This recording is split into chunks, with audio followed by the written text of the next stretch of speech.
Hello and welcome to It's Tomorrow News. I am Hena Talati. Strong winds cause chaos in Boston. Boston is facing fierce winds with a gust reaching up to 53 miles per hour.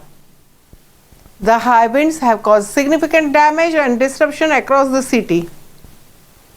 In a dramatic incident, 4 stories of the scaffolding collapsed onto the busy Boston street just before noon on Friday. It fell on a Beacon Street, crushed 2 parked cars, but fortunately no one was injured. The Boston Fire Department responded quickly and area was cleared.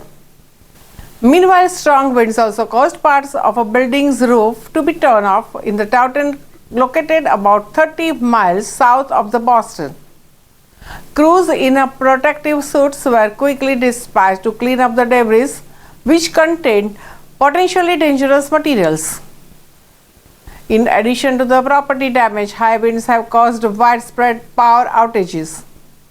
As of Friday afternoon, about 80,000 customers across New England were without electricity, according to the poweroutage.us. Streets were closed and the trees were knocked down throughout the region. Boston Logan International Airport is advising travelers to check flight statuses. And by early Friday afternoon, 220 flights have been delayed due to the high winds. Winter may not be over in US yet.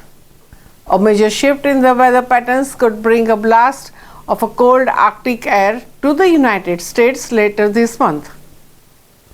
Experts are warning that polar vortex may reappear, causing temperatures to plummet and possibly even bringing snowstorms.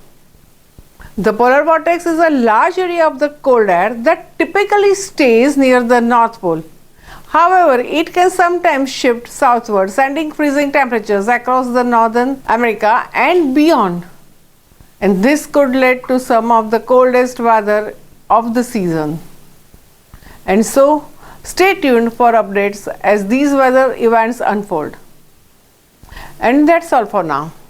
For more weather news updates, stay tuned on It's Tomorrow News. For more weather updates like this, subscribe to our channel and hit the bell icon for regular updates.